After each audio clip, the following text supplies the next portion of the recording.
Hello, hello, hello. Thank you for stopping by Big Age Love with Robin R. Robinson.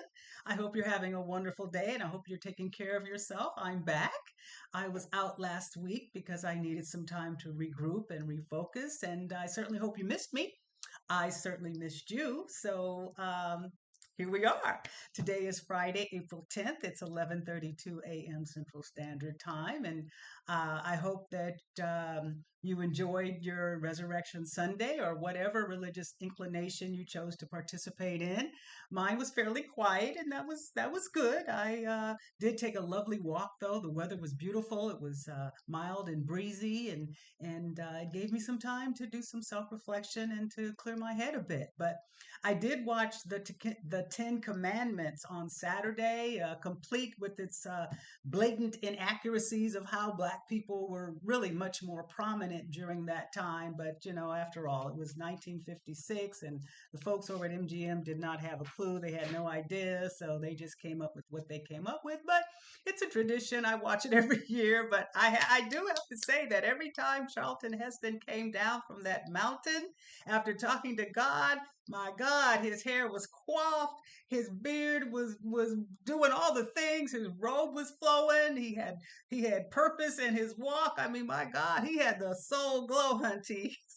Charlton Heston was glowing. But anyway, I wanted to talk to you about how do you keep going when your safety net has holes in it bigger than your body? I mean, how do you hold on when your scooter just keeps wanting to tilt all the way to the left? All the way to the left. You're fighting like hell trying to keep it upright, and it's going off course, and it's trying to run into people, and it's crashing, and it's like, oh my God, what's a human to do? So I thought about, what do we do about this? What do we do about this? I know. You find the biggest butt you can and rest on it. A big butt will do it to you every time. And no, honey, I'm not talking about a BBL. That shit right there is going to probably be lumpy and bumpy and hard and uncomfortable, and you don't want to lay on that. I am talking about but God. But God is a pivotal biblical phrase that highlights divine intervention, and it's mentioned about 48 times in the Bible. It's a short phrase, only 6 letters, but it's so powerful, and it's a shield of protection. You got to know that personal failures and difficulties and hardship are not the final say, because God is always working in the background. He's got you. He's got you. And in Genesis 50 verses 20, Joseph said, "You intended to harm me, but God intended it for my good." In Acts 13 verses 28 through 30, Jesus was killed, but God raised him from the dead. Now, don't get me wrong. I'm not trying to be no female interpretation of Pastor Dr. Freddie Haynes Jr., who happens to be my pastor, by the way, and a very good one. But we all need encouragement. We all need, you know, uh, inspiring motivational pep talks. And so I'm just here trying to give you that. I want to recount a couple things that happened to me that I know for sure God is with me all the time, but God situations. And these are just a smattering of them, and going to go through them quickly. But in December of 2008, I had a brain aneurysm.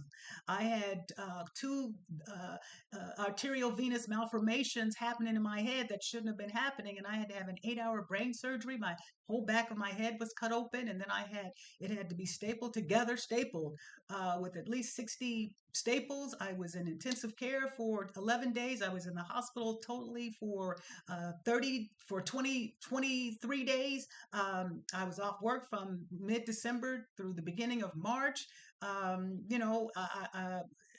I wrote a book about it, and I'm in the process of trying to get it published. But the book recounts all of the harrowing situations I went through. But God, He spared me. He saved me. In December of 2019, I contacted COVID before it was they knew what it was. And I was trying to sleep one night and I could not sleep. I was coughing so horribly, even with two pillows propped behind my head. I could not get comfortable. So I got up and I boiled some water and I threw some peppermint drops in there. And while the water was boiling, I was pacing and saying, "The Lord is my shepherd, I shall not want. The Lord is my shepherd, I shall not want." And I turned down the water after it boiled and I got a towel, put it over my head. And as it was cooling, I inhaled the peppermint drops and that helped so very much.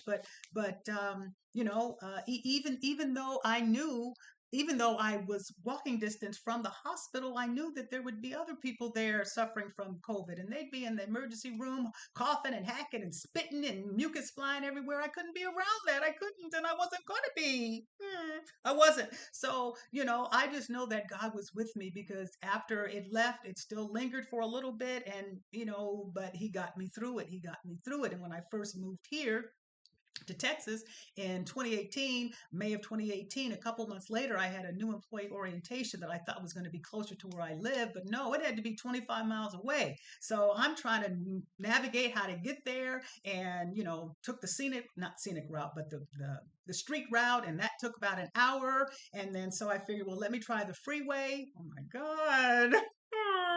So the next morning I got up early and white knuckled it all the way to get to the location before the orientation, kind of like a test run. I got lost twice, and all the tolls and all the tolls and the tolls and the turns and the twists. Oh my, it was horrifying. And I finally got there, and then I made my way back home, and then but God, He spared me. He saved me because I was full of anxiety. So on the morning of the orientation, I got up, left the house about 7 a.m. and the traffic was murderous. It was like, oh my God, what in the hell am I getting into? What in the helter skelter is happening right now? So I white knuckled it. I got lost twice, and by the time I finally got there, I was a nervous wreck, and I was drinking non-decaf coffee, and I shouldn't have because I only drink non-decaf coffee. So I was drinking, no, my bad, I was drinking caffeinated coffee. I should have been drinking non-decaf coffee, but I was just trying to come down from the harrowing situation, and so anywho, on the way back, I got lost again twice and got off the freeway and then tried to maneuver it via the streets and got lost. But long story short, the God, Lord helped me. He helped me, but God, but those freeways are still enough to drive a sane man crazy. But you just got to know that God's got you, and I know it's easier said than done. I know it is. I'm not trying to sit here and say that all we got to do is just okay, it's gonna be okay. It's more than that. Faith is a muscle, and you've got to exercise it. You've got to exercise it, and you've got to you've got faith requires participation. Yes, faith requires participation. It doesn't just materialize indiscriminately. It's a muscle and you've got to use it. And we're all going through something right now. All of us are. And anybody who tells you that they're not, they lying like a big dog. Okay, honey? They lying like a big dog. Woof woof. Okay? I'm going through something right now. I'm asking the Lord what's next. What are the next steps? What do you want for me? How do you want me to be? And He is talking to me and He is helping me, and I know that, and I am a better person and will be a better person. But I believe with every fiber of my being that everything is going to work out the way it's supposed to, and He wants the best for me. He has saved me from so many things. He's not doing that just because. He's got a purpose for me, and He's got a purpose for you, and you've got to know that, you've got to understand that, you've got to believe that. Okay. So anywho, I'm going to jump off. I just wanted to give you some encouraging words and hope that it's going to help you. We need all the help we can in this crazy ass world that is just effed up to all degree. But you know what? I rebuke Satan in the name of Jesus. Okay, so thanks again, beautiful human, for stopping by Big H Love with Robin R. Robinson. I appreciate you, and I hope that you're enjoying my content. Please drop me a comment, and remember to like and share and subscribe, and you know the drill. You know what to do. You're smart. So I have a wonderful rest of your weekend, and enjoy your week next week, and keep your mind moisturized, your heart full of promise. And remember, a big but God is a terrible thing to waste. So lean on Him. He's got you, okay? I'll see you next week if God's willing and the creek don't rise. Take it easy now. Talk to you later. Peace.